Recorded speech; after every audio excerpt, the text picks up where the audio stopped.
Miqtë e mi, mirëdita dhe mirë se erdhët në transmetimin tonë të drejt për drejt. Si çdo mesditë do jemi në shoqërinë e emisionit me zemër të hapur, ku ditën e djeshme ju kam paralajmëruar për temën që do të trajtojmë ditën e sotme në këtë studio.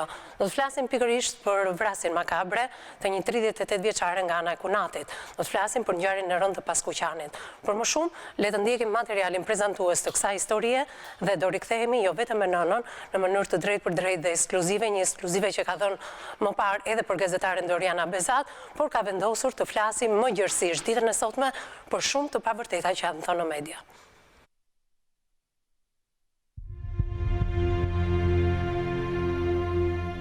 Një histori e pazakon do trajtohet sot në studion e emisionit me zemër të hapur në News 24. Nga histori njerëzore e emisionit do të përqendrohet tek situata e rëndë e aktualitetit, me vrasje që kanë tronditur opinionin publik, jo më larg se një javë më parë. Një krim horror tronditi Tiranën ku një grua 38 vjeçare u masakrua me mjete të forta nga kunati i saj, 34 vjeç. Ngjarja e rëndë ndodhi të njëjtën e kaluar, rreth orës 23:40 në një apartament në katin e dytë të një pallati të vjetër në zonën e Paskuqanit, aty ku jetonte viktima bashkë me vajzën 18 vjeçe dhe nënën e saj. Viktima është Enkeleda Çapoku, ndërsa autori i dyshuar i krimit monstruoz, Erdet Ccapoku, vëllai i burrit të saj. Ky i fundit u largua me biçikletë menjëherë pasi kreu krimin e rëndë, për t'u arrestuar më pas nga shërbimet e komisariatit nr. 4 pra një karburanti në zonën e Laprakës. Burime nga policia thanë se i dyshuari ka pretenduar se vrasjen e ka kryer në shenjë hakmarrje, pasi kunata e kishte denoncuar për përndjekje. Denoncimi ishte bërë 6 muaj më parë, ku ajo pretendonte se kunati e dhunonte psikologjikisht, e përndiqte dhe e fotografonte, kudo që shkonte me të bijën, dhe më pas fotot ja dërgonte në burg vëllait të tij, bashkëshortit e Enkeledës, duke sjellë probleme në qift. Gjatë seancës për masën e sigurisë që e la 34 vjeçari në burg, ai ka pranuar krimin, tha se nuk e mbante mend konkretisht ngjarjen. Në një rrëfim ekskluziv, përballë autores e emisionit me zemër të hapur, do të rrëfejnë detaje të pathëna për ngjarjen, nëna dhe kunata e viktimës, cila është e vërteta e vrasjes makabre të 9 janarit dhe dinamika e saj. Për më shumë, ndiqni historinë.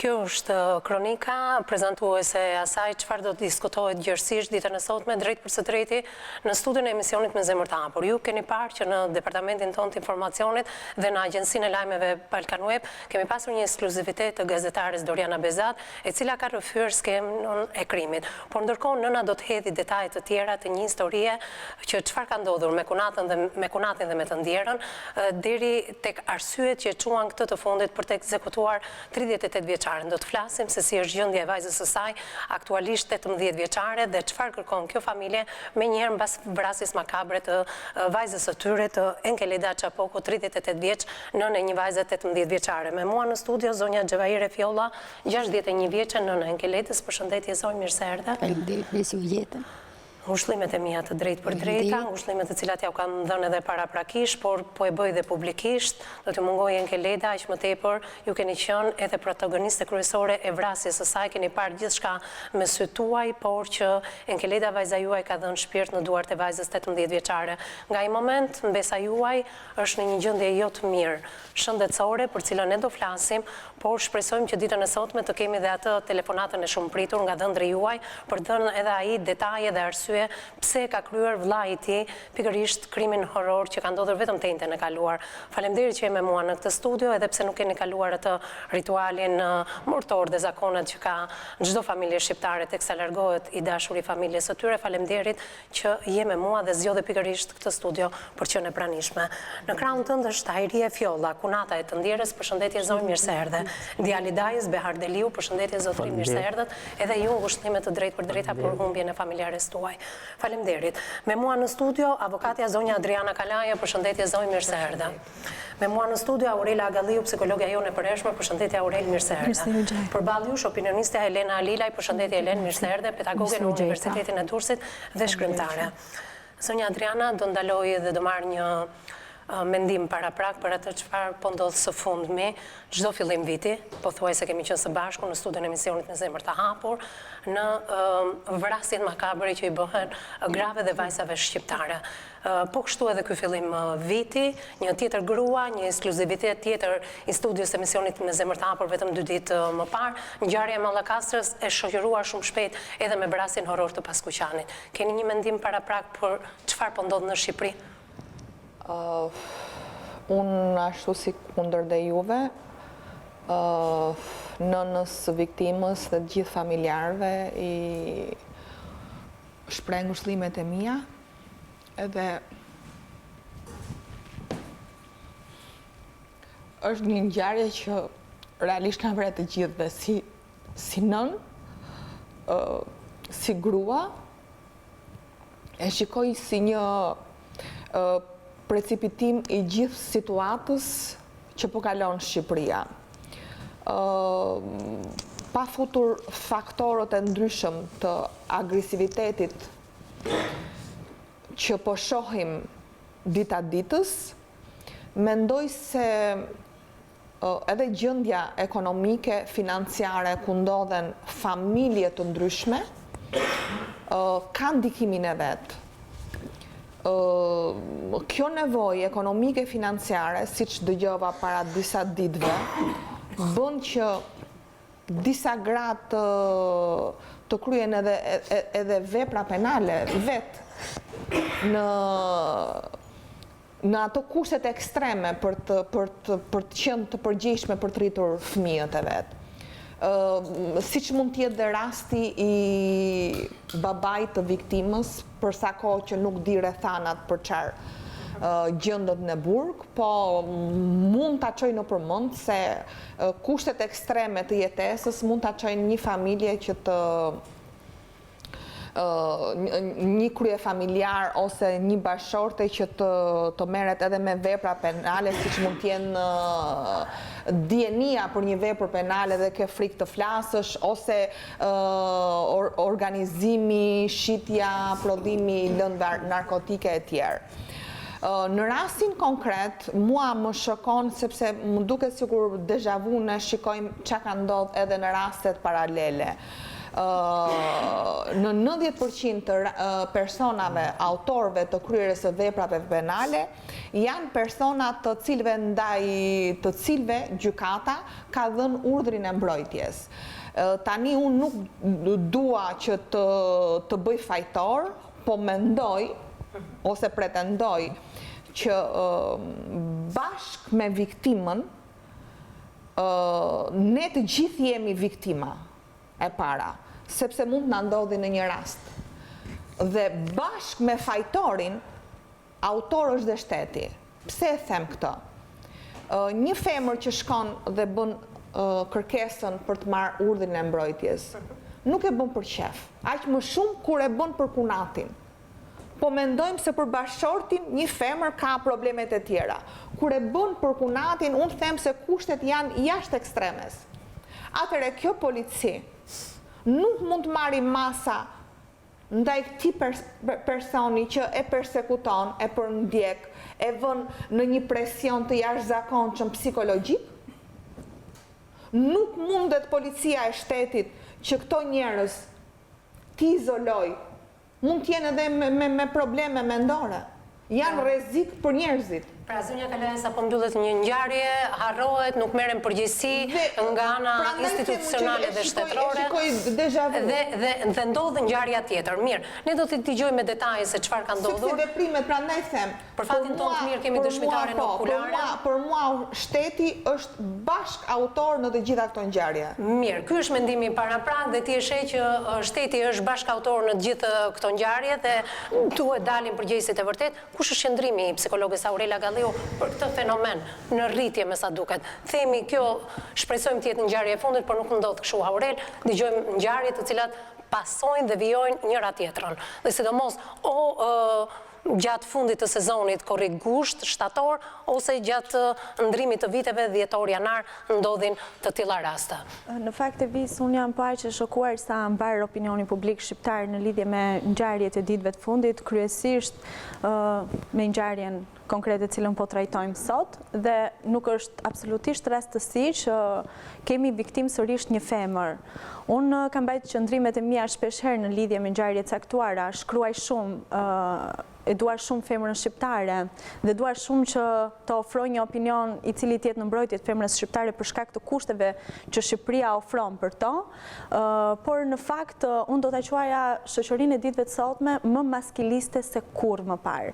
Dhe pse e them këtë? Sepse meshkujt shqiptar, duke pritur që ne të ndryshoj kultura e tyre dhe duke pritur që familjet shqiptare të induktojnë blera tek meshkujt e familjes tyre, kjo gjë nuk po ndodh më. Femra vazhdon të shikohet jo si pranë, por si një objekt i cili duhet të përdoret gjithmonë nga gjenia mashkullore në interesat të tyre.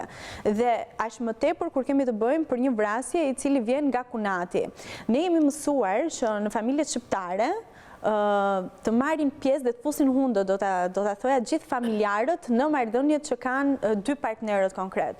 Dhe absolutisht që jo është shokuese, por është e jashtëzakonshme që të vitë ndjeki kunati nga do që t'i shkon, me pretendimin se ndoshta kunata, do më thënë gruaja e vllajt të vetë mund të tradhtoj atë, apo mund të bëjë gjëra të cilat mund të cënojnë moralin e familjes. Për mua ky është një justifikim i këtij veprimi të kryer, sepse të më falni shumë, situata juaj është shumë aktuale dhe ju ende nuk e keni kaluar dhimbjen, dhe unë jam e sigurt që derisa të keni jetën, kjo dhimbje do t'ju shoqëroj gjithmonë.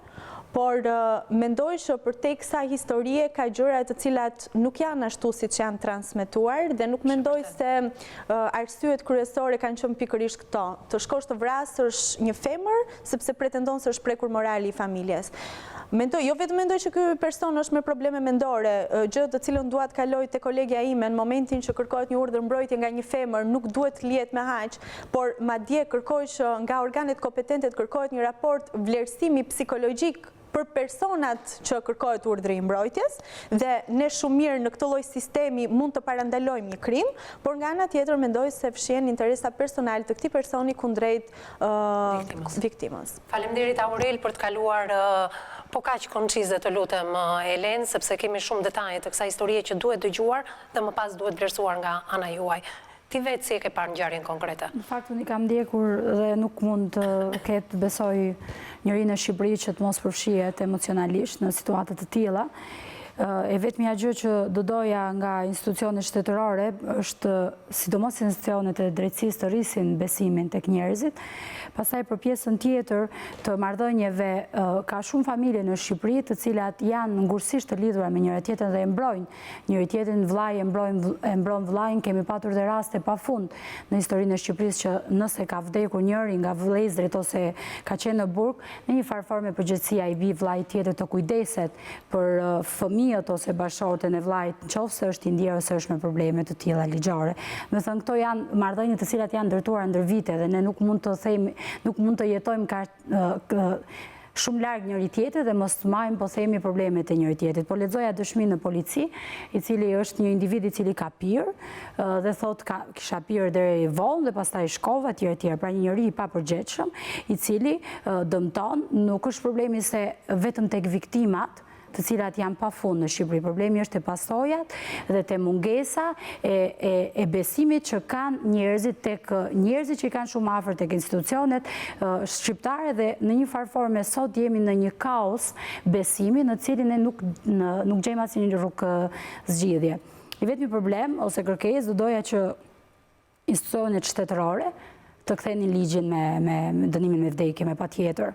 Do të thonë, ka njerëz të cilët askush nuk ka drejt i marrë jetën dikujt në çfarë do lloj rrethanash. Do të thonë, jeta është dhuratë e Zotit dhe vetëm ai mendoj në kohën e përcaktuar, po prap nga ai, jo për ta lidhur me besimin, por ka të drejtë të vërë dorë mbi jetën e tjetrit. Do të thonë, një njeri i përgjegjshëm gjithmonë e jeton jetën e vet sipas formatit që mendon, sepse nuk mund të bëhet askush rojtar i askujt, sepse çështjet e moralit ndoshta mund të jenë çështje diskutimore, sepse ajo çfarë është e pamoralshme për dikë është shumë e moralshme për dikë, se ka njerëz që mendojnë që të punosh është e pamoralshme sepse gruaja duhet të rinë në shtëpi, ka njerëz që mendojnë se e pamoralshme është nëse ti shkon dhe në një udhtim, nëse shkon dhe rri në një periudhë kohe shumë të gjatë te nëna, sepse ndoshta ndihen më tepër ngrohtësitë e nëna se sa te kunati apo se sa te vjera. Domethënë çështjet e moralit nuk janë çështje të prera me thik dhe nuk ka një ligj të caktuar që thotë kjo është e moralshme dhe kjo e pamoralshme. Domethënë janë të ndara dhe nuk kemi përcaktues të moralit, Elen, në të cilin ne mund të bazohemi, mund të themi ka pasur apo jo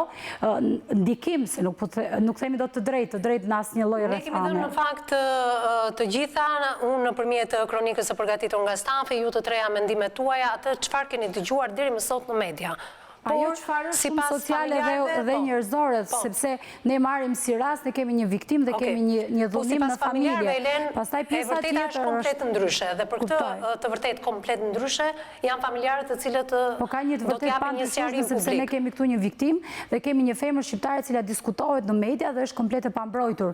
Do të thotë çfarë lloj versioni të japin familjarët, shokimit social nuk janë ndryshojnë dot sipërfaqen në atë çfarë është parë dhe dëgjuar deri tani. Ta dëgjojmë zonjën Xhevaire, e cila është karakteristike gruas së fortë, e asaj nënës së fortë shqiptare, por që në studion e emisionit me zemër të hapur, deri në minutën e fundit zonja Xhevaire kam pyetur nëse përballon dot këtë transmetim, the do ta përballoj sepse media nuk ka thënë absolutisht të vërtetën e ngjarjes.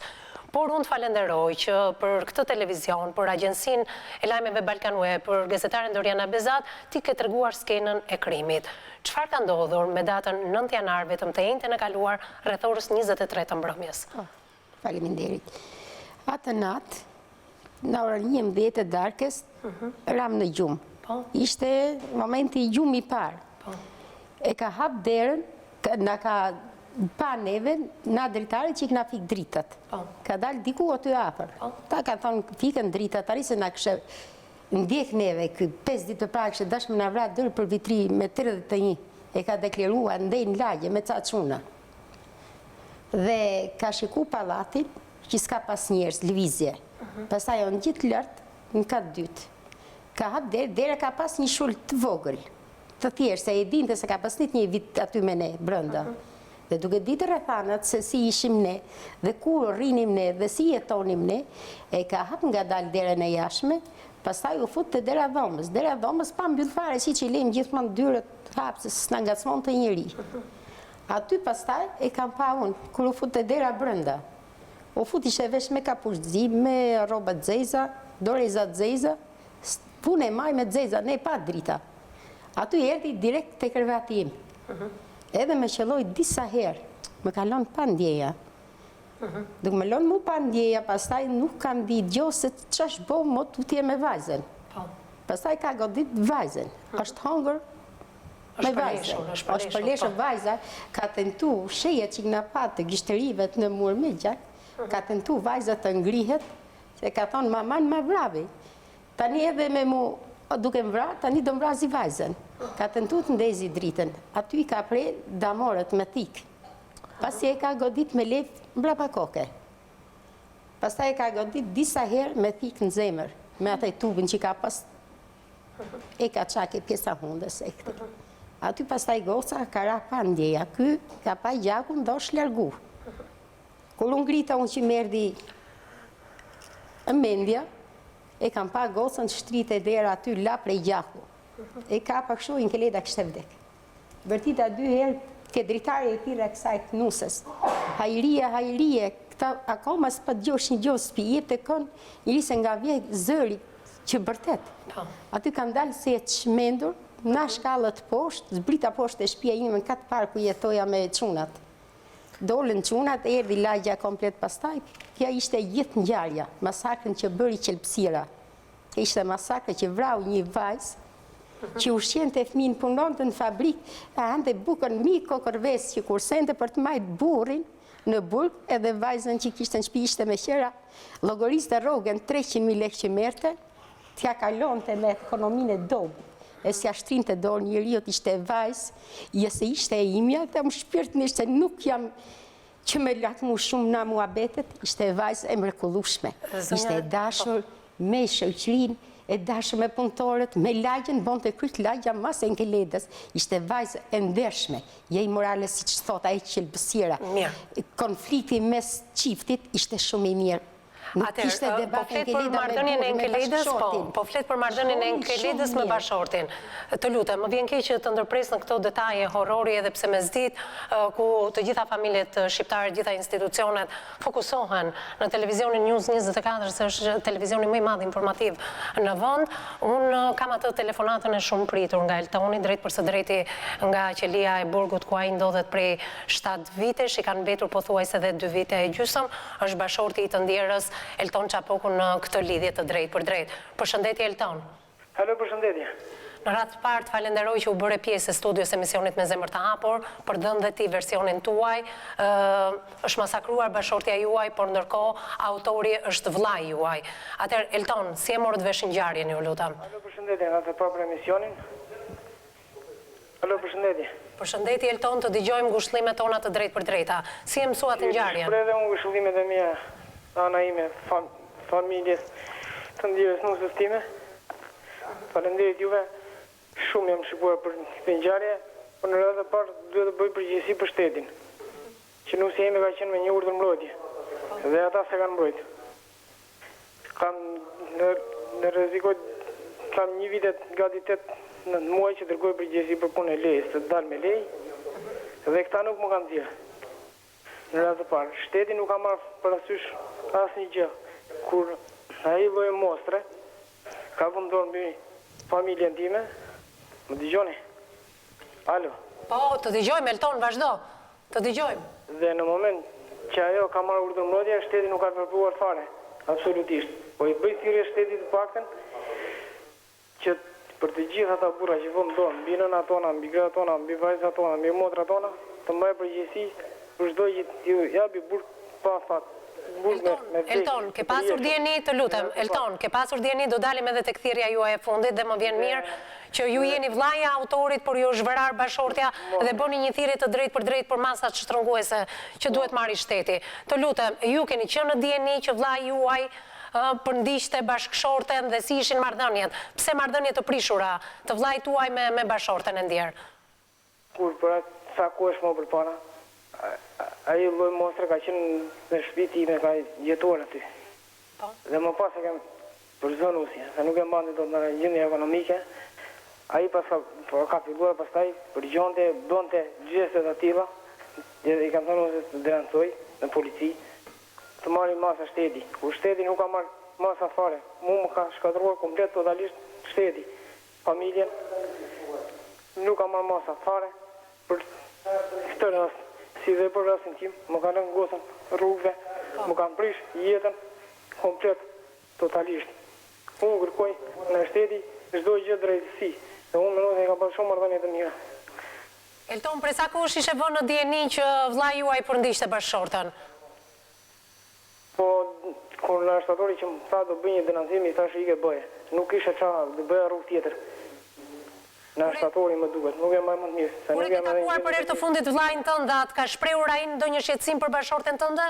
Jo, as i kam thënë një herë të merret me familjen time, edhe kisha shumë kohë, shumë muaj për ti, mostrës që nuk merja, nuk i telefonojnë një herë, ose ta kisha thirrur në një takim, ose nuk gjëra të tilla. I kisha thënë vetëm largona shtëpia qure ka heqë nusja në shtëpi, i kam thënë s'ke punë në familjen time. Elton, po Enkeledën kur e ke takuar të ndjerën herën e fundit? Kur ka qenë tek ty në takim? Në shtator më duket bashkë me gjithë vajzën. Kur ishin? Në shtator, në muajin shtator ka qenë së bashku me vajzën. Aty të ka treguar edhe problemet që kishte? Më ka treguar. Edhe i kam thënë që të bëj denuncim për të gjitha, se nuk kam çfarë të bëj. Unë jam në burg, shteti nuk më nxjerr dot në lejë, që ti seroj vetë gjërat. Po, ju ndërkohë keni kërkuar leje të merrnit pjesë në varrimin e Enkeledës? Kam kërkuar edhe pjesë dhe deri të nesër në mëngjes kam kur më ka ardhur Beri, kam takuar burazën tim me gjithë modën që ka ardhur këtu, kam thënë shkoni, bëni letrat e gjitha që vetë edhe unë varrim si gjithë tjerë, që edhe unë i dorëdhëtë nëse ime. Pa ata më kanë thënë që bie letrat do të shojmë. Në moment i kam sjellë letrat e gjitha dhe të shtunën me një fjalë më kanë thënë që do të shojmë. Por në një kohë më thanë Në orën 11 është varrimi dhe kësa më thanë në orën 11:20 nuk ka ardhur urdhër nga drejtoria e burgjit, nuk e di as vetë ç'a është bërë kjo e gjithë zallamahi. Unë kërkoj në shtet vetëm drejtësi. Mua më shprish familja, kam goca në rrugë, kush mund ta mbajë? Ata janë lira, janë për vete, në hatë vetë, janë një familje brenda, veta me presion kudo rri, vajzën. Unë kërkoj në shtetin ndihmë. Elton, po lajmin si e more vesh? E lajmin më kanë thënë shokët në mëngjes. Kanë thënë shokët. Të treguan detaje, se detajet janë skandaloze, detajet janë horror. Çfarë po tregon vjera juaj drejt për së drejti në këtë studio? Po ju dëgjoj me mendje, po shikoj në televizion. Për të tillin thua dënim me vdekje. Për vllajën tënd kërkon dënim me vdekje. Po, a ka pasur probleme të shëndetit mendor, emocional, psikologjik, vllai juaj që ta kryente këtë krim makabër? Kam 6 vite kusur, nuk e di unë çfarë probleme mund të ketë patur, ai na sot me nesër nuk e di si mund të jetë robi. Të kuptoj. Ti nuk e ke njohur për të tillë. Po, për të tillë jo, nuk e di se si ka vepruar në atë gjendje, po shteti të marrë masat, mos ta kalbi në burg ose dënim me vdekje ose varur në litar. Mund ka shkatërruar jetën, më ka shkatërruar familjen. Nuk kam çfarë bëj. Edhe shteti nuk ka marrë masa për mua fare kam. Ke arritur të flasësh me vajzën tënde këto ditë? Kam arritur të takoj vajzën.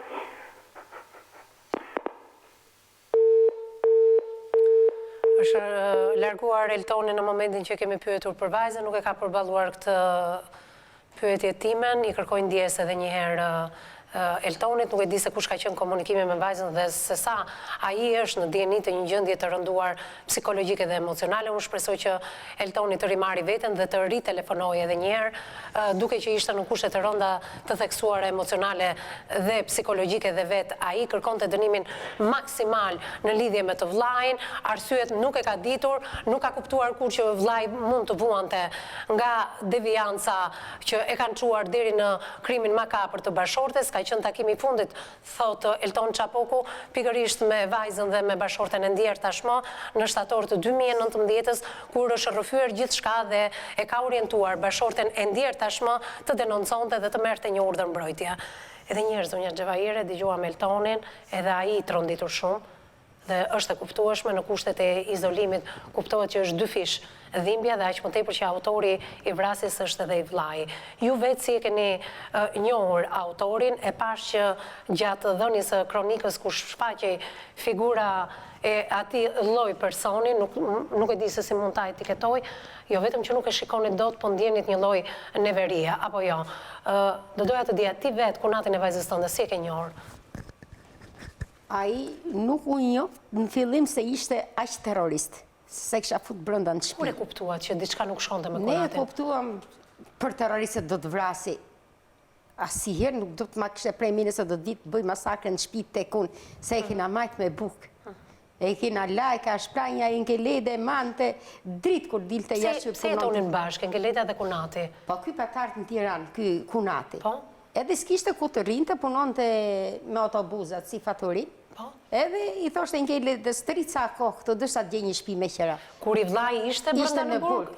Jo, kur i vllai ishte i lirë, nuk ka ardhur gjatë kohës. Po ishte vllai në burg. Ne ti një vit aty me ne, pastaj u largu, doli me qera në vend tjetër. Pse doli me qera në vend tjetër? Doli me qera se nxorri Enkeleda. Pse, kush ishin konfliktet, mund të mi thoni? E kërkoj Eltoni. Që ai të dilte me qera? Ishte vetë Eltoni që kërkoj që ai të kishte parë diçka që nuk shkonte në I ngacmonte vajzën, nuk e lente vajzën e rahat. Vajzën 17 vjeçare. Si, do më thënë, Erdet Ccapoku... Fliste vajzës në mënyrë shumë të keqe. Erdet. Xhaxhai ngacmonte mbesën? Po? I fliste keq, mos shko këtu, mos shko atje, mos bë këtë, mos bë atë, më shumë se jati vetë. Aty, Eltoni pastaj kërkoi Erdetit që ta nxjerrë dalë me qera. Nga shtëpia mastëri më me familjen. Se fillimisht Enkeleda atë nuk ka dashur në shtëpi vetë. Thjesht e pranoj si mysafir, një javë, 2 javë, por më shumë javë. Pra, se është thënë shpesh në media për ndjekja që vetë autori i ka bërë të ndjerës, por ju deklaroni dhe është një fakt shumë shokues që xhaxhait ngacmojnë mbesën, apo një kërkesë llogarie shumë herë. Do edhe dorë, çut gocës. Pra, edhe e ka dhunuar vajzën. Edhe ka dhunuar vajzës, po. Edhe godiste. Pastaj, i tha Eltoni që atë mos e marrin në shtëpi. E nxorën pastaj. Ishte urdhri i Eltonit, unë shpresoj që të vazhdojmë këtë diskutim me Eltonin, edhe pse kishte një lloj emocionit të pashpjeguar të Eltonit në momentin që e kemi pyetur për vajzën, sepse pas ka qenë ky detaj që vajza dhe xhaxhai nuk pas kanë pasur marrëdhënie të mira, është ngacmuar nga ana xhaxhait, është dënuar nga ana xhaxhait dhe me sa duket Eltoni ka urdhëruar që i vllait të dali jashtë banesës së tij për të lënë rehat jo vetëm vajzën por edhe bashorten. Por me sa duket pengesa kryesore dhe rezistenca e madhe që Ndjera i ka bërë Kunatit ka bërë që ky e fundit të humbi jetën në mënyrë tragjike, ashtu si detajet i ka treguar dëshmitarja okulare e asaj ngjarjes, nëna e së Ndjerës, dhe në lidhje të drejtë për drejtë telefonike nga burgu kemi pasur Eltonin. Mua më duhet të dalë në një tjetër hapësirë publicitare në të parën në fakt për të rikthyer dhe ndoshta për të pasur edhe Eltoni mundësi të jetë pjesë e këtij paneli për dëgjuar edhe pyetjet e specialistëve dhe për dhënë mendime më konkrete. Ndjekim publicitetin dhe rikthehemi.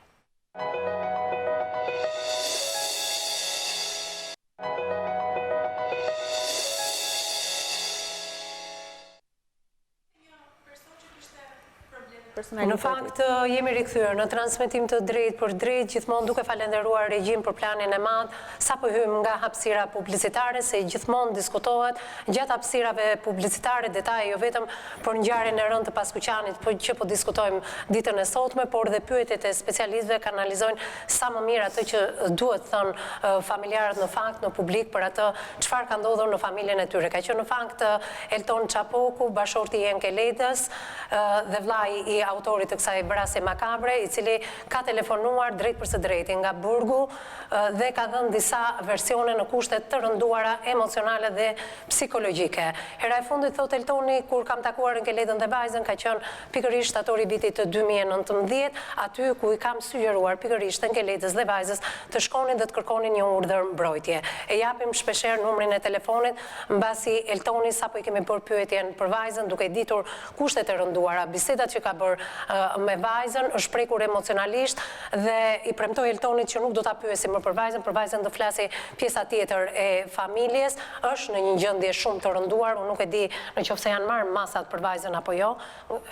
Keni marrë ju si familje, ka qenë dikush nga njësia administrative që ju ka kontaktuar për vajzën apo jeni ju që në dorën e lagjës që bëjmë tek mjeku i familjes, po? Çfarë ka sugjeruar dhe ka rekomanduar mjeku i familjes për vajzën? Qetësuese i bëjmë. Vetëm qetësuese. Dhe nuk është serume se as nuk kanë.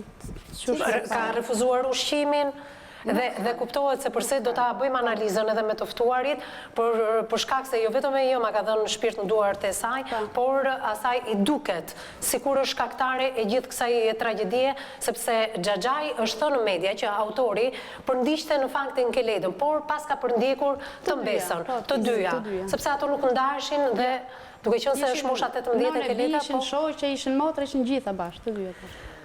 Detajet në fakt që tha vjera juaj, pra nëna Enkelede zonja Xhevaire, janë pikërisht detajet rënditse. Ka pritur zonja Xhevaire 5 orë derisa është fikur drita juaj. Derisa ju keni qenë në gjumin e parë, apo jo? Për këtë ka dëshmitar të ngjarjes, thoni ju, që e kishte planifikuar kohë më parë dhe ai donte ekzekutimin me 31 dhjetor, thoni. Ky ka fol gjithandej që unë do të vrason dhe do vras 3 veta. Ka fol në lagje. Po, lagja nuk e dite se këtë vrista i 3 veta, ka shku ka blejt një paket duhani aty dhe i ka thonë ati duhani se di se cili pike ka marrë, që sët kam për qëllim të vras 3 veta. Ka rujt pastaj, ka pike një lokal aty, një gotë birë. I keni të vërtetuara këto dëshmi, se këto dëshmi të trondisin? Se sa shoqëri egoiste ne jemi, indiferente jemi, se mund të ishte paralajmëruar, mund të ishte parandaluar. Ka rrugë, kishin pas nuk e dinin njerëzit se ai do të vi tek ne, se e kishin parandaluar, por nuk e dinin. Mjafton të shkonin në polici dhe të ndiqnin veprimet e këtij zotërie. Nuk e dinin. Nëse nuk do vriste 3 nga familja juaj, do vriste 3 të tjerë. Indiferentizëm socialit merë. Mirë, do dalë Jo, urdhri i mbrojtjes e ka policia dhe po shkonin policia gjën e parë që thot hajde se kështu janë llafe, nuk është e sigurt. Dash policia e mbronte. Fakti që ajo është me urdhër mbrojtje, me fakte konkrete, gjykata e ka pranuar kërkesën. Qa duhet presi më policia? Qa presi policia? Policia ka përfunduar në faktin që vetëm numëron viktimat. Ky është problemi. Ky është problemi. Mirë, zonja Xhevaire, ajo që më bën për shtypje është që goditja e parë këtij personi ishte eliminimi juaj. të eliminonte ty fillimisht dhe më pas të bënte ç'të donte me të ndjerën dhe me vajzën. Apo jo? Pse gjithë ky mllef ndaj jush? I ke kundërshtuar ndonjëherë drejt për së drejtë, keni pasur konflikte ju bashkë? Unë i bërtiqja vetë kur më rrifte gocën. Mbesën. Mbesën tënde. Si i bërtiste gocës, i fliste fjalë që nuk i takonte atij, se si ishte prindaj. Thoshu ç'ke me vajzën, thoshe, lere vajzën. Vajza ka bab, ka non. Po. Ty në pëlqef me nejto me neris, pas pëlqeu ja ku ke derën dil jashtë. Pra, ju thoni që 34 vjeçar, ky mostor nuk ka duruar dot faktin që Enkeleda dhe ju së bashku edhe me urdhrin e Eltonit nga burgu e larguan nga shtëpia, sa kohë kishte që jetonte larg shtëpisë tuaj? Ishte gati ja 8 muaj. 8 muaj. Ka ikur në debate sipër, si e priti largimin? Jo, për të hiku, e largoi Enkeleda me të mirat. Ik tha se nuk do vllai ata që ti të rish këtu, se s'donte të debatonte. Ik tha të kalon në tje me qëra dhe doli me i shtëpi tjetër me qëra. Dhe pikërisht shtëpinë me qëra Enkeleda ja gjeti, të në shoqja vetë. Pra, shtëpinë me qëra kur rinte autori, ja ka gjetur Enkeleda. Shqetësimet e Enkeledës edhe të vajzës së saj, që ai e përndiqte, si e komentonte në familje, si përndiqte, ku shteloi përndjekjes, i dilte kudo përpara? I dilte në rrugë. Enkeleda shkonte në punë, ky dilte të e pa në rrugë. Shkonte të pimi kave si që pinë gjithë nonat me vajzët, a me i shoqe, u fuste në lokal, shkonte aty dhe i fotografonte. Ju bënte foto. Bënte foto. Edhe i mori fotot, ja qojtë vllajt të burgu. Vllajt tani, kur shkoj Enkeleda me gocën atje në shtator, ja dha Enkeledës. Enkeleda ja fotot që më ka sjell ta Erdeti, tha. Tha, mos jave veshin, tha, këtit, tha, po ruhu, tha, me gocën, tha, dënënësën polici që ky mas bojnë e gjoj që ka ndërmend për të po. Edhe Enkeleda shkoj dënënësën në polici. Në që formë ja kishte quar vllajt fotot? Se unë e pyeta kur ka qenë momenti i thoshte, i qonte fotot, ja qonte vetë. Vetë personalisht, se unë e pyeta Eltoni në fakt, kur e ke takuar për e të fundit vllajin. Dhe i thoshte që gruaja jote të tradhton. Gruaja jote presh para. Fuste panik për keq. Kur Enkeleda nuk i kishte këta gjeste. As i ka pas, as kishte për ti pas të të Eltoni me sa duket nuk i ke basuar kur të pak të në Eltoni i thoshte, shikuj vetën tate, mas më full mu se një pun gruan time se se kam, e vajzën time. Ti shikuj pun tatë s'ka von, një liroj ty, pas familjes time. Aty ka tash Eltoni me mytë të burgu, këtë të vllajn. E ka kapshu, për ka dalë policia e burgu, pas i ka thonë, Toni, mas mërzit se e largojmë ne. Pra, ka ndodhur edhe kjo incident në burg, aty ku gjendet Eltoni, për shkak të fotografive që i vllai kishte dërguar. Mirë, kur kërkoi urdhër mbrojtje Enkeleda? Në shtator. Në shtator. Masi qovi fotografite, këtu lindi debati, shkoj Leda dënancoj në polici, pas taj dilte prap bojte presion në rrugës, shka të rrih thoshte dënancimin në polici. Ti në qofë se së të rrih dënancimin, unë do të vras. Ja kjo ishi dhe ata momentet e fundit që bon të aji. Po mirë, e ndjera dhe ju duke jetuar pranë saj dhe pranë vajzës, u morë urdhrin mbrojtjes pikërisht për fotografin, për ndjekjen që autori i ka bërë që është edhe kunati. Kur e kërcënonte që të rriq denoncimin, nuk ribëri dhe njëherë? E bori dhe njëherë kërkesën e Enkeleda, prap. Më delta prap me bezdisë rrugës. Po policia pse nuk ka marrë masa? Policia prap e ka thirrur, e ka lajmëruar, pse nuk është izoluar? E mori një natë, majtin në komisariat, këtë djalin, edhe nesër e lëshun pastaj. A i pot njëtët fjallë gjithë, si që i të gjithëmën, do të vras, do të bëj. Edhe rujti kohën, pastaj gjeti momentin, erdhe në vrau më gjumë. Enkeleda, për sa kohë është nuse në familjen Çapoku? Si është njohur me Eltonin? Mund të më thuash pak, sa vite kanë bashkë? Nuse? Enkeleda është goca 18, ka 20 vjetë. 20 vjetë e martuar me Eltonin, apo jo? 20 vjetë e Enkeleda nuk ka bo 2 lafit këshia me bashkëshortin e vetë. Kanë jetu si që jetën gjithë shiftat për smari. E donë të shumë Eltoni. Jeshtë mas Enkeledën. Ka jetuar ndonjëherë me familjen e Eltonit? Jo. Sa fëmijë janë? Eltoni ishte këtu në Tiranë, ata janë përmet familja Eltonit. Familja e Eltonit janë në përmet? Apo jo? Me familjarët e Eltonit si ka shkuar? Shumë mirë. Shumë mirë. Me nonë, me babë.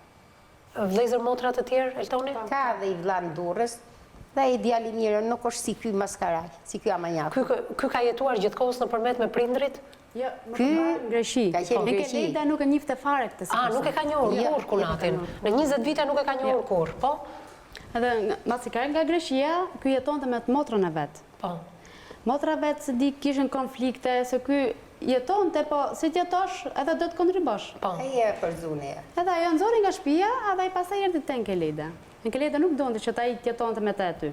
Të kuptova. Thjesht si mysafir, 2 javë, muj maksimum. E majti saj majti dhe i përzuni dhe Enkeleda. Jo kuptova. Pra, ky ishte një person problematik edhe për familjen e tij. Kishte jetuar prej sa kohësh në Greqi? Nuk e di. Dini diçka për jetën e tij në Greqi? Thoshte veti që kam vrarë një njeri, thoshte, kam qenë me makinë. Përplas me makinë, ka gel makina atje, po ne si dishim. Ka qenë ndonjëherë në burg në Greqi? Keni informacion? Po, për shkak të këtij aksidentit që ka bërë. Po. Dhe sa po ka dalë nga burgu, pastaj është rikthyer në Shqipëri, apo jo? Jetoi sa kohë me të motrën, me kunatën e Enkeledës? Pak ka jetu, pak. Ka jetu ja 2 vjet, ndoshta. 2 vjet dhe pati konflikte edhe me të motrën. Më pas, gjithë familja se donte, 2 plejtë se donin atje, as motra se deshte. Si mas fjale që në ka thonë... Vetaj. Vetaj, po, vetaj. Mirë, do doja, Ajrien, në qoftë se ke ndonjë informacion më shumë, çfarë lidhje ka, çfarë qëndrimi ka mbajtë familja e Eltonit në lidhje me këtë ngjarje? Ato ne s'kena kontaktu fare me asnjë nga familjarët. Nuk ka marrë askush pjesë në marrëdhënie? Janë nisë vllai edhe motra, po ne s'kena pranu. Po pse duhet të ndëshkuar pjesa tjetër e familjes, si mendoni? E di se vllai është shumë i mirë dhe s'ka... E kishit të rëndë. Shikoshim dot që ato të vishin aty. Ne s'kena pranu. Pra, ata kanë telefonuar, kanë dashur... Telefonuar, jo. Thjesht janë nisë të ardhë. Po, dhe ju... Dhe ne i kena thonë, jo, policisë mos i sjellim këtu, se nuk i pranojmë. Dhe nuk kanë ardhë. Pra, nuk ju kanë telefonuar. Kanë marrë dokumenta, pa aty kene jo. A dini gjë çfarë qëndrimi mund të mbaj familja e Eltonit për një mostër që është pjesëtar i familjes, sepse edhe Eltoni vllai ka, nuk e ka njohur kurrë. Ai ka jetuar shumë kohë në Greqi. Nëna dhe babai nuk e donte, motra e ka përzën. Tani vllai është njëri shumë i mirë, thoni ju i Eltonit. Çfarë qëndrimi mbajnë ato në lidhje me? Vllai në Durrës i ka hedhur gjitha poshtë akuza që ka nxjerr Erdeti ndaj Enkeledës. Të gjitha poshtë i ka hedhur. Çfarë ka nxjerr Erdeti për Enkeledën?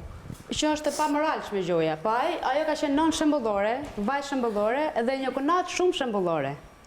Ajo kurrë nuk i ka pas këto gjona, kurrë. Për 8 vite që unë jam nuse në familje.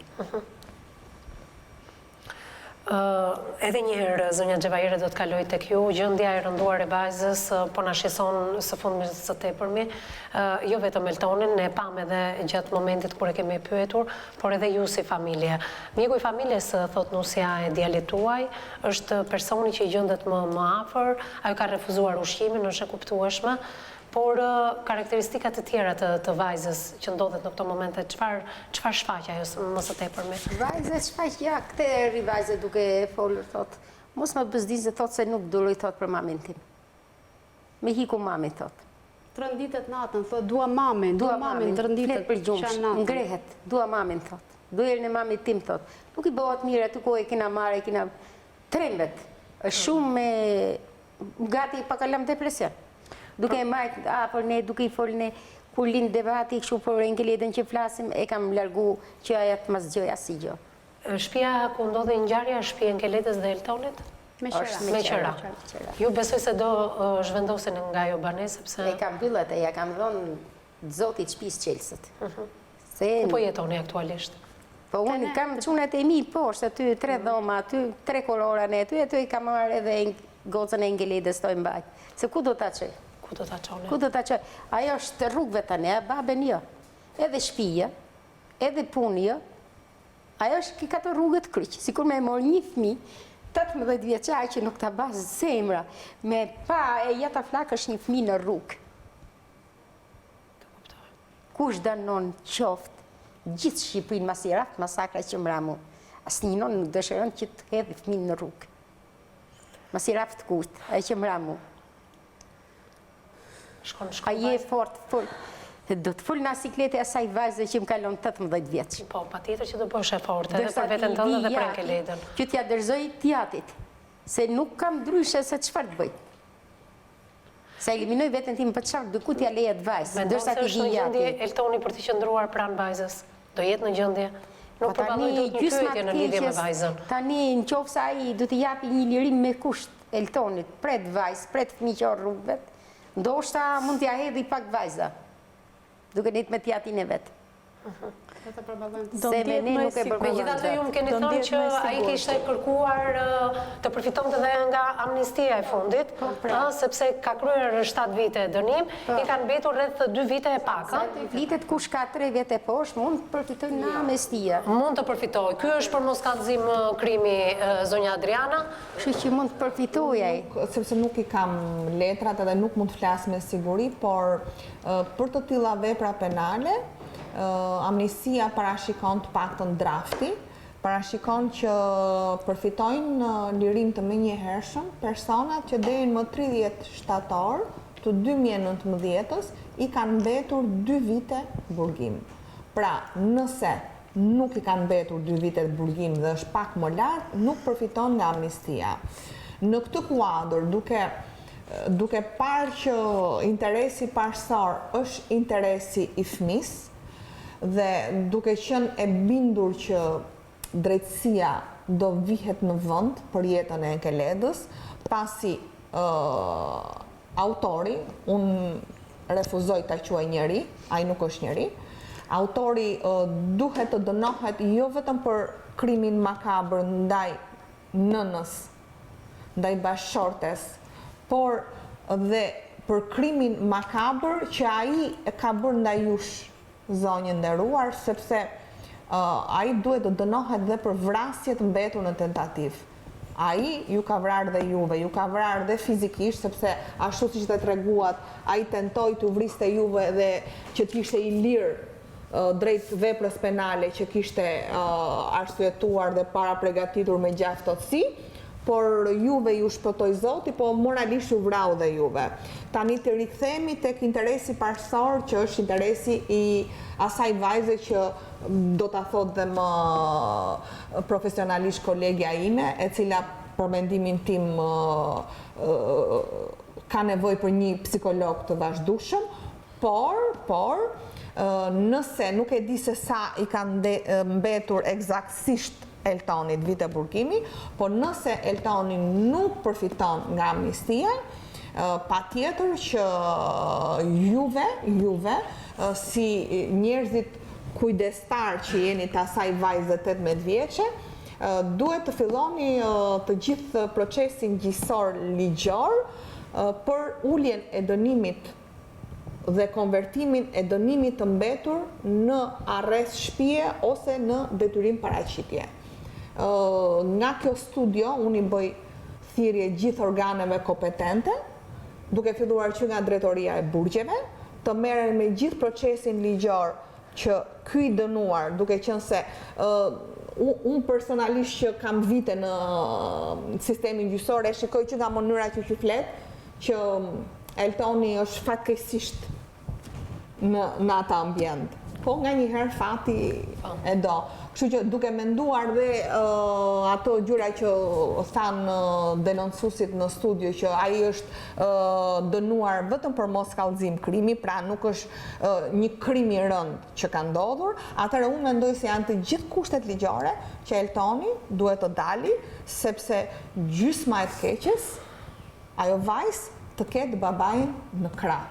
Personalisht ofroj ndihmën time ligjore që Eltoni tjetë në krah të vajzës. Dhe kjo do jetë falas, sa ka mund unë në dorë personalisht. Sepse thash nuk bëjmë asgjë që Enkeleda ndjes pas të kthehet prap në jetë, po do bëjmë maksimumin ne të gjithë që mos kemi më Enkeleda të tjera. Sepse është e tmerrshme në 2020-ën të vritet një grua, një nën, sepse një manjak dyshon se trahton bashkëshortin. Unë falenderoj edhe për ndihmën e ofruar si asistente ligjore pranë kësaj familje për të bërë të gjitha shkresat, e gjitha merret përsipër edhe nga ana financiare, nga avokatja zonja Adriana Kalaja. Shkresat që do t'i dërgojmë tashmë jo vetëm Ministrisë Drejtësisë, por edhe Drejtorisë së Përgjithshme të Burgjeve, në qoftë se brenda ligjit e përfiton, por edhe konvertimin që avokatja thotë të paktën o arrest shtëpie ose detyrim paraqitje nëse, gjithmonë nëse. Ka mbetur 2 vjet, ai e përfiton automatikisht amnestin. Mbi 2 vjet, pak mbi 2 vjet, nën 3 mbi 2. Është diku 2 vite e gjysmë? 2 vjet e 6 muaj ka ngel. 2 vjet e 6 muaj. Kjo është do procedohet me pjesën e konvertimit të dënimit të mbetur. Po, në shërbim ose me shërbimin e provës dhe gjithçka tjetër mjafton të jenë pranë vajzës. Ka asistuar një psikologe për vajzën përveç mjekut familjes, ju lutem se shumë e domosdoshme. Nga kam dhe se erdhen 2 persona. Erdhen 2 persona. Vinë e takojnë vazhdimisht? Një herë kanë ardhur. Vetëm një herë. Kur e ka takimin e radhës, sepse i duhet domethënë vajzës të ketë takime të shpeshta? Është ndjerë pak më mirë në takimin e parë? Nuk i ka pranu goca me. Nuk i pranoj fillimisht. Se nuk i ka refuzuar. Erdhen të trija, edhe nuk i pranoj. Studion vajza? Vajza nuk studion, po. Nga ekonomia e dobët, vajzën e mori Enkeleda në punë. Punon të me tjomën. Se nuk kishte të ardhura që të fillon të shkollën e lartë. Po arsimin e mesën e ka përfunduar. E ka përfunduar, bëri 18 vite, por që fati keq i donte që... Ekonomia e dobët, të ndihmonte pak vajza. Ta ndihmonte pak vajza dhe të dyja dhe punonin të dyja.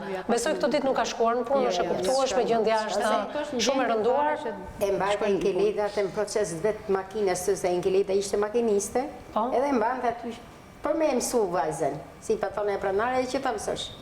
Ata shi që vdi që Enkeleda kush e mate në punë, është e dobet. Ta kuptoj. Nuk bë procesi, nuk është e aftë që ta përballoj punën e fabrikës. Mirë, ne do rikthehemi pas pak, sepse s'ka folur edhe zoti Behar Deliu, ndoshta si figura e vetme mashkullore në studio ditën e sotme, do të flasim si e ke njohur autorin, por edhe kushurirën tuaj, si është gjendja në këtë familje, vetëm do ta bëjmë pas pak, zoti Behar, të kërkoj ndjes mbas një hapësire të shkurtër publicitare.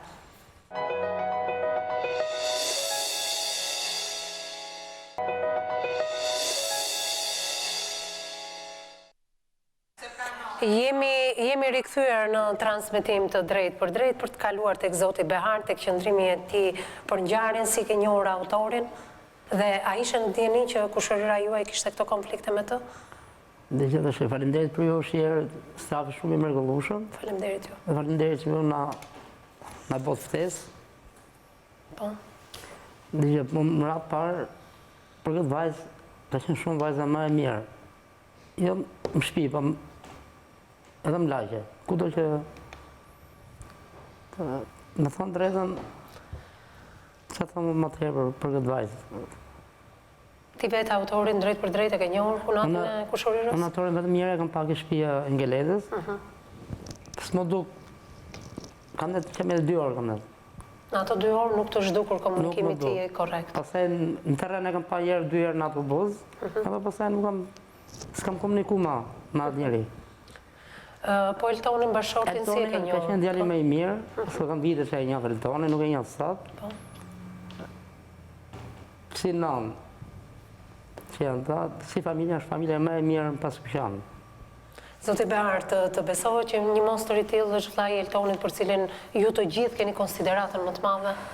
Si ka mundësi një Elton kaq i mrekullueshëm me këtë familje të mrekullueshme të ketë një mostër të tillë? Unë Eltonin kam do thoshte herë në 2 ditë pisha kafe. Edhe shkosh edhe të shtëpia, ku ishte... Fliste shpesh për këtë vëlla? Fare se kam dëgjuar fare... Se keni dëgjuar? Fare, asnjë s'bëhet fjalë për këtë. Edhe është djali më i mirë, kot me thonë se është djali i keq. Po Eltoni dhe Enkeleda si kishin marrëdhënie? Shkonin shumë. Shkonin shumë mirë. Shumë mirë me gocën jashtëmase, punoshin, nuk rritëm aty të me shtëpi me qera, i çojtë burrit në burg, cigare të gjitha, edhe shpinë për kujti qeranë. Ju, zoti Behar, keni qenë në dieni të këtij konflikti të urdhrave të mbrojtjes, që edhe mbas urdhrit të mbrojtjes disa denoncime të kushurirës tuaj? Ke qenë në dieni? Ja, nuk kam qenë dieni. Sot kisha qenë dieni. Çfarë do bëje? Unë ata ja kisha thyer kam me durat i, nuk u afroi të shtëpi fare.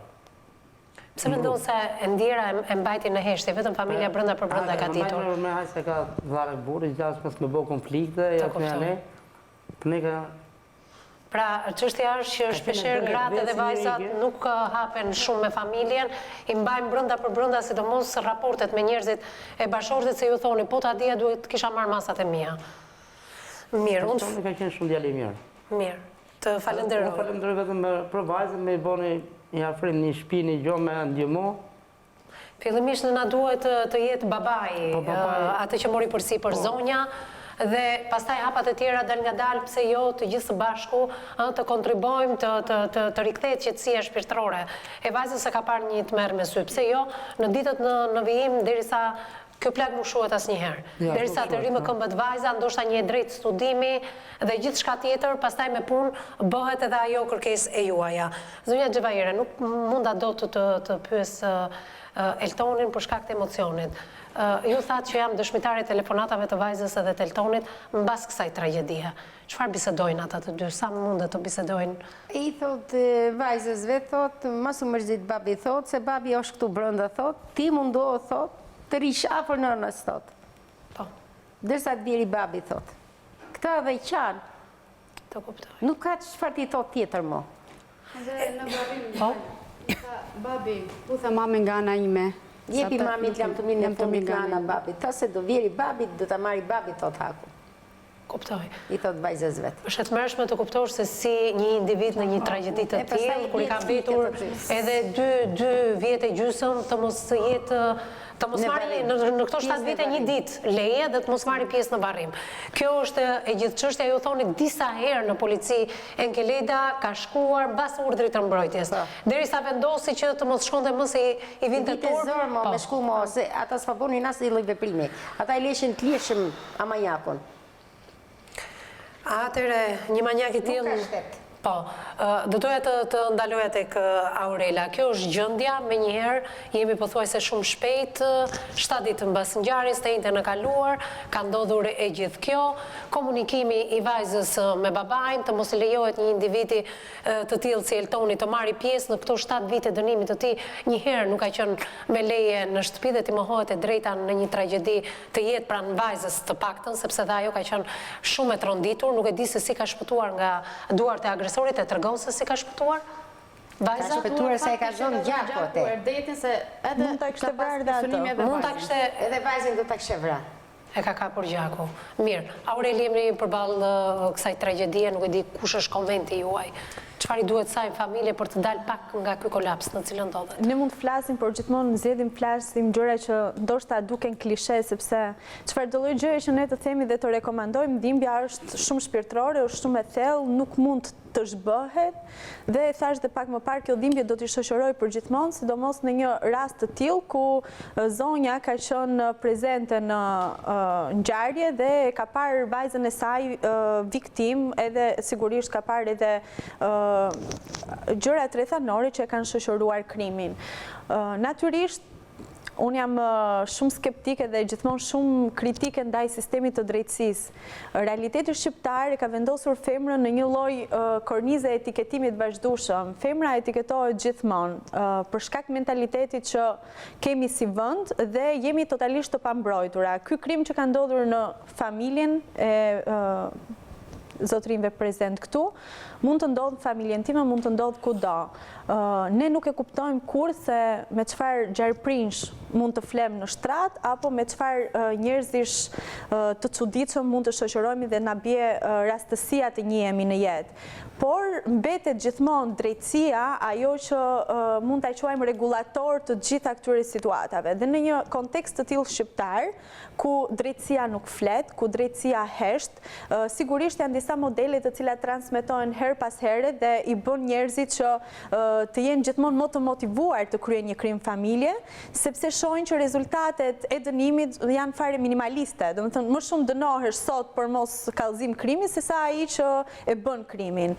Dhe të gjendur në një vend ku korrupsioni është në nivele shumë të larta, bën të mundur që njerëzit të ulin përgjegjshmërinë, pra të mos jenë përgjegjshëm, mos kenë frikë dhe të marrin guximin dhe të kryejnë një krim kaq makabër sa ka ndodhur këtë herë. Unë dua të bëj një thirrje shumë të madhe publike kundrejt femrave.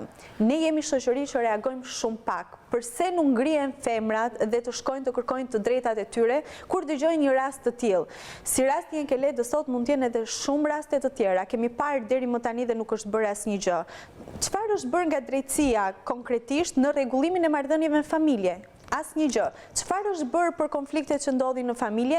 Asnjë gjë. Këto konflikte dhe sigurisht gjykimi, ndjekja e rastit nga organet kompetente, siç është gjykata, prokuroria, nuk duhet të ndalojnë asnjëherë. Momentin që ata ndalojnë japin një impuls reagimi për persona të cilët janë precedent në këto lloj rasti. I ligjit për dhunën në familje dhe për konfliktet brenda familjes ka ndodhur. Çfarë duhet bëhet më tepër, Aurel? Sipas asaj që ju thatë. Janë thjesht fjalë, jo, janë shumë pak. Çfarë? Jo, nuk është zbatuar, jam dakord me ty. Flasim në hartimin e ligjeve, ligjet janë shpërstuar në ekzekutime të tyre, pastaj është dhuna në familje është shpallur krim i rënd. Po pra. Dhe tani, po flasim për zbatueshmërinë. Në rastin konkret, sa herë e ka përsëritur e ndjera dëshmitare Nëna? Derisa la më në fund se i vinte turp. Fakti që ai është ndaluar dhe është lëruar, pra kush e ka fajin, prandaj thashun, shteti, policia është bashkëautore dhe do vazhdoj të jetë bashkëautore nëse nuk zbatohet ligji. Ai person, ligji thot, nëse është përsëritës, duhet të dënohet dhe duhet të qëndrojë në qeli. Kush duhet ta bëjë shtetin dhe policinë përpara ligjit? Çojnë në spital psikiatri, mbyllen në spital psikiatri. Është i smur mendon, mbyll atje. Po jo, nuk shpotoj të gjithë. Shpotoj jetë njerëz. Jo, e për llogaritura, mund ta bësh pak profilin e këtij individi. Patjetër, është e updateuar sigurisht dhe me ndryshimet që ndodhin në pjesën e drejtësisë. Mua nuk më intereson fare ligji për ai shkos sa ligji nuk zbatohet. Nëse unë mund të vi tani të bëjmë një ligj shkruese, mund të shkruaj çfarë do që dua unë, por ato nuk e harton askush. Dhe këtë letrën e bardhë ku janë shkruar fjalë zeza unë nuk e dua fare. Të gjitha viktimat që kanë ndodhur në rastet e dhunës familje janë pikërisht persona që kanë kërkuar urdhër mbrojtje dhe kjo është totalisht e çuditshme. Unë vit jap sinjal ty që kërcënohem, që përndiqem, që dhunohem dhe shteti rin heshtje. Dhe nuk ka pse dënohet sot vetëm ai person, po sot duhet dënohen dhe ata persona që kanë marrë kallëzimin e asaj zonje dhe nuk kanë bërë asnjë gjë. Kush do ta ngrej padin? Familja duhet ta ngrej padin, shoqëria duhet të ngrej padin. Nuk ka të drejtë vetëm familja ngrej padin. Unë them që ne duhet jemi një shoqëri më reaguese se sa jemi. Ne duhet të kemi një përgjegjësi të lartë sociale. Nuk ka kod funksionalitet Zvicra. Pse Zvicra quhet një shtet policesk? Sepse në Zvicër një qytetar raporton dhe kur ti e ke parkuar makinën gabim në një ambient që ty nuk të lejohet. Dhe kur ty të ka kaluar ora e parkimit, është qytetari i cili raporton që ka kaluar ora e parkimit dhe nuk është paguar. Na do të vriste 3 persona. Pikërisht. Dhe indiferenca e këtyre njerëzve heshtën. Pse nuk mori reagimin dikush nga këta të raportonte në polici dhe thoshtem ka ardhur një person i cili ka pohuar se do të kryejë një krim për 3 persona të tjerë? Çfarë do të kishte bërë policia? Menjëherë do të kishte identifikuar personin, do të kishte parandaluar krimin. Tani ne mund të bëjmë analiza. Ose do dekonspironte denoncuesin. Se tash këtu jemi ne. Jemi dhe në këtë që mund të dënohet ai sepse ke dhënë informacion korrekt. Ka qenë Aurela e cila ka denoncuar ty në polici. Unë dua të them Evis që se ne kemi në fakt, kemi rastin e përdhunimit në Divjak. Po. Shefi komisariatit ushtronte dhunë mbi babain e vajzës. Është e tmerrshme. Sepse ishte shok me përdhunusin. Ky është realiteti, ky është realiteti. Unë jam dakord me ty. Në ligjet i kemi, po si zbatojmë. Atëre familjarët duhet bëjnë denoncim për shefin e komisariatit, për personin që ka marrë denoncimin. Pse ky person është mbajtur në anë dëshiruar? Si ndihen këta njerëz kur kanë dëgjuar vrasin dhe detajet e kësaj vrasje, si ndihen me veten e tyre? Padyshim kanë një ndërgjegje brenda vetes së tyre që kanë përderisa e lë të lirë dhunusin e përdhunusin. Ka diçka tjetër Evis që në fakt duhet trajtuar, sepse është shumë e vërtetë dhe ne diskutuam edhe pak në publicitet. Nëse unë raportoj sot, lehtësisht policia nxjerr emrin se kush e ka raportuar, dhe ai mund të bëhet viktima e radhës, sepse teksa kemi një person që ishte nxehur pse e kishte denoncuar kunata e vet se ai e përndishte, ai mund të shkojë të vrasë dhe personin që e kallzon. Domethënë dhe paralajmëron krimin. Megjithatë, Nuk dua të flas më tepër për detajet sepse reagoj shpesh, do vazhdoj të reagoj, edhe pse ndoshta ndonjëherë lodhem sepse zërat tan shkojnë në vesh të shurdhër, asnjë nuk reagon, publikohet një shkrim dhe asnjë nuk e merr në konsiderate totore prit se ka një reagim të paktën nga një person publik, se në fundit jemi një imazh dhe natyrisht momentin që ju japim një reagim ka diçka që duhet të bëj të shpërthej, të reagoj në sistemet e drejtësisë. Kjo nuk do të gjithmonë, se do dali Aurela ose do dali Elena, do dalin ta se këto pun kanë do flasin, ne nuk flasim kot këtu. Ne nuk na paguajnë këtu për të folur, ne vim dhe jemi vullnetar për të folur. Ne marrim përgjegjësinë tonë sociale për të bërë të mundur ndërgjegjësimin e audiencë. Unë sot jam me 1000 femra të tjera që më ndjekin nga ekrani dhe që dëgjojnë këtë histori sot. Dhe ne jemi të vetmit, ndoshta të vetmit zëra që japim mbrojtje ndaj atyre personave dhe bëjmë paralajmërime në emër të tyre. Pra, këtë gjë nuk e bën drejtësia, e bëjmë ne. Disa persona të papaguar, disa persona vullnetar që vinë këtu dhe kanë dashamirësinë të rregullojnë këtë shoqëri. Shteti paguan funksionar të ndryshëm dhe ata çfarë bëjnë? Zgjedhin të korruptohen. Jemi në një situatë ku drejtësia është për mua në një kaos, sepse fakti që po ndodh vettingu, gjyqtar dhe prokuror e kanë shumë më të thjeshtë që të korruptohen në lidhje me ngjarje, ta nxjerrin atë personin që është precedente dhe ka vrarë dhe ka dhunuar, marrin fusin ca lekë dhe në fund japin dorëheqjen. Dhe çfarë bëhet nga shteti për ta rregulluar këtë situatë? Shkon në një linjë me atë çfarë ka thënë kryeministri deri tani, me grupin chat Kapësh. Jo, po kryeministri kur e di që është Kapësh duhet të reagojë, kryeministri nuk reagon. Dhe diçka tjetër sepse folëm për gjëra Atëre unë vetëm një sekond, duke marrë në konsiderat dhimbjen e këtyre njerëzve, unë ndjeshkova për një problem personal në Ministrinë e Drejtësisë. Ti e kupton çfarë institucioni është Ministria e Drejtësisë dhe kam një javë që kam kërkuar një takim me personin përgjegjës për informimin publik dhe aty nuk ka asnjë zyrë që pret qytetarët. Një qytetar ka hall, qoftë dhe në këtë lidhje, që do shkoj, sepse nuk kam lek unë të paguaj një avokat që të lëroj atë babaj e asaj vajzës që është sot pa asnjë prind, pa asnjë person përgjegjës kujdestar, dhe nuk ka, dhe ai thot, bëje me shkrim, shko, bëje kërkesën ti i Albania, se ne do të kthejmë përgjigje me shkrim. E kupton? Ka ndar qytetarin nga institucioni që paguhet me lekët tona. Po, kalojmë tek Elena se jam në fund. Po, Elen. Në fakt, e dëgjova me dëshirë diskutimin e kolegëve.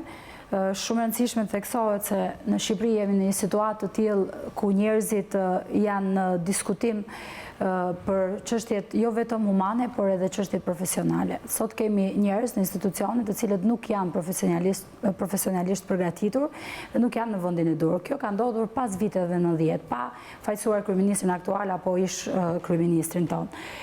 Kjo vjen për arsye sepse shoqëria shqiptare është një shoqëri e cila po jeton në një komercialitet të çuditshëm, e cila është e udhëhequr më shumë nga Facebooku, Instagrami, rrjetet sociale dhe jeta aventureske, dhe jeta e lehtë, dhe jeta e shpejtë, dhe jeta sepse është më mirë të merresh me drogë dhe është më mirë të kesh një jetë imorale për të arritur gjërat, dhe ne nuk kemi në radhë të parë në familjet tona, në shoqërinë në cilën jetojmë, ne duhet të ushqejmë fëmijët tanë me vullnetin dhe dëshirën për të bërë njerëz të mirë dhe për qenë dhe punëtar, për të fituar edhe një profesion. Në momentin se në familje është qeliza më e shëndetshme dhe më rëndësishme, sepse unë dhe Aurela kemi dalë fëmijë, kemi punuar dhe ne kemi patur prindërit, kam punuar, por jemi angazhuar. Dua ta vesh këtë sepse e hapi Aurela si temë dhe në fakt ne nuk kemi as të pa punë, as të pa investuar në profesionet tona. Ne her pas here e ngrim zërin. Dhe di pse jetojmë në një vend të pasigurt, Evis, nganjëherë për gjërat të cilat unë i them këtu dhe mua më shkruajnë në rrjetet sociale njerëz të cilët janë edhe pa identitet në rrjetet sociale. Nga njëherë, frika e jetesës së përditshme për një fjalë të thënë dhe mamaja dhe gjysha dhe shoqet e mia të thonë Elena mos e thuaj, sepse do kesh përballë njëri i cili përtej se mund tjetë manjak, mund tjetë dhe vrasësh. Problemi është se në gjithë historinë e njerëzimit kanë ekzistuar idealizë dhe kanë ekzistuar shembuj. Në një farë forme, idealizmi nuk do të thotë që ti je më i mirë dhe ti identifikohesh si idealisti një shoqërie. Idealisti përgjithsisht është individi i cili udhëheq parime të shëndetshme dhe bëhet shembull duke u vetë sakrifikuar për një shoqëri e cila ka nevojë për shembuj dhe informim. E vetmja gjë që bëjmë ne breziri, sidomos sulmin që kanë ndaj ne ne vajzave të medias dhe të çështjeve të ndryshme sociale, vetëm gjë që bëjnë, ne nuk ju themi domosdoshmërisht bëhuni si ne, po neve po sjellim një informacion, po sjellim një lajm, po japim në mjete rrethanore mundësitë që ju të informoni dhe të evitoni këto lloj problematikash. Ne nuk po themi që mos jetoni me njerëzit e familjes, po në situata të tilla të incestit, të vrasjes të familje, të grabitjes së parave. Pra ne po e shpërbëjmë familjen e ngushtë. Cila është familja e ngushtë? Xhaxhai, daja, halla, teza. Pra kjo është familja e ngushtë. Se nuk quhet vetëm familje, se tani bëjnë dhe pak fëmijë. Se përpara kur kanë 10 fëmijë, sigurisht e familja vetë e madhe, thoshte kam 10 fëmijë, unë jam bërë familje e madhe, nuk kam shumë nevojë për asistenca të njerëzve të tjerë. Tani familjet janë shumë të vogla. Janë mini familje me 1 ose 2 fëmijë. Pra familja quhet dhe xhaxhai. Më thënë që nëse ti me rolin e mbrojtësit, pra daj doja dilja dhe të deklarata, në qoftë se ti je mbrojtës i asaj familje, ti je kriminali kësaj familje, sepse ti nuk bëj mbron. Dhe nëse ti kërkon llogari dhe burri sot që është në familje, në varësi të kontributit që jep në familje, ka të drejtë. Pra është përgjysmimi të drejtave martesa, nuk është martesa dyfishimi përgjithësive, është përgjysmimi të drejtave dyfishimi përgjithësive. Pra edhe në këtë rastin e tyre, më thonë xhaxhai ka të drejtë në një farforme të shikoj agresorët tjerë që mund t'i vinë kësaj familje, po jo të bëhet agresor dhe vrasësh në familje. Pra ku është misioni i xhaxhait, që në historinë e familjeve shqiptare është babai i dytë dhe është babai, është vëllai më i sigurt i mundshëm, nëse ne nuk kemi, do të thonë, pra është shkartisë familja dhe ne nuk besojmë më askund dhe vetmi aftesë e vajzave dhe nënave janë është që të bëjnë luftarake sepse meshkujt shqiptar nuk janë në mbrojtës të ditës së sotme. Flasim për familje të cilat nuk funksionojnë dhe kanë probleme ligjore. Të falenderoj Elena, falenderoj dhe psikologën Aurela Galliu dhe avokatën Adriana Kalaja, falenderoj dhe të afërmit e familjes 38 vjeçares. Besoj se zonja Xhevaire e ke një thirrje të fundit drejtuar kujt nga kjo studio. Tani ju falenderoj shumë për ftesën që na bët, dhe jam mik pritse ndaj jush. Nuk pam gjë tjetër mos se çfarë them se jam shumë. Çfarë do t'i thojë shtetit? Shteti i cili në një farë mënyrë ta ka vrarë Enkeleda. Shteti për mua nuk ekziston fare. Nuk ekziston dhe nuk ke asnjë thirrje. Nuk ekziston dhe as nuk ka për të ekzistuar. Unë shtetit i kërkoj që të njeri ta varë. Dënimin maksimal për autorin e ka kërkuar edhe dhëndri juaj babai i mbesës pra tuaj 18 vjeçare dhe vllai i autorit, dënimin maksimal për atë mostor. Vetëm me varje atë person. Ju duhet një lloj ndihme. Dhe këtë ndihmë ti nuk e shtrin më dorë shtetit se ka humbur besimin dhe shtetit ka vrarë vajzën tënde thua. Shteti më ka vrarë mu si noni hen shpirtnisht. Jam unë e vrame para vajzës. Më vrau mu pa masakroj vajzën. Se shteti ja dha dorën e atit person, se shteti kishte dërë, shteti kishte vepruar. Po shoqërisë civile dhe shqiptarëve, audiencës së gjerë që na kanë ndjekur si brenda dhe jashtë territorit shqiptar, do të thojë diçka? Tani ata i falenderoj shumë se fjalët më të mira kanë thonë për vajzën, nuk kam se çfarë them më shumë më. Kuda ku janë nonat, kuda që ndodhin gjithë mediat që kanë folur mirë për vajzën time. Faleminderit edhe një herë për gjithë të sqarim publik me këtë dhimbje të madhe. Jemi pak ditë mbas kësaj ngjarje tragjike, megjithatë ka qenë edhe kushëriri juaj dhe nusja juaj, të cilët kanë kërkuar në një farë ndihmë të drejtë për drejtë me vajzën, të paktën një strehim. Thotë zoti Behar, ku ajo të rrisë bashku me babain dhe ndihma ligjore juridike falas ju mbriti nga zonja Adriana Kalaja, duke shpresuar që jemi ndjekur drejt për së drejti nga të gjitha institucionet që kanë në dorë lirimin e tij në të gjitha llojet e formave, qoftë arrest shtëpie, qoftë detyrim paraqitje, qoftë punë në komunitet, mjafton që të zgjidhë dhe vajza të jetë pranë babait në këto momente të vështira. Miqtë e mi, ju falenderoj për vëmendjen tuaj në kohë reale, keni dërguar mendimet dhe opinionet tuaja në faqen tonë të Facebookut, por dhe në atë të Instagramit, na gjeni emisionin me zemër të hapur, ku bëni edhe denoncimet tuaja për të bërë pjesë e kësaj studioje. Nga zemra dua të falenderoj Agjencinë e Lajmeve Balkan Web, Gazeta Shqiptare Online, Panorama Online për pasqyrimin që i bëjnë këtij emisioni ditë pas dite. Ndërkohë këtë emision e gjeni të hedhur ditën e nesërme në orët e para të mëngjesit në kanalin tonë zyrtar në YouTube, News 24 Albania, klikoni tek emisioni me zemër të hapur dhe aty gjeni të përditësuar çdo puntat të këtij emisioni. Bashkë ndahemi këtu duke ju uruar një fundjavë sa më të këndshme, pa strese, pa probleme dhe bashkë takohemi në mesditën e ditës së sotme. Deri atëherë miru takofshim.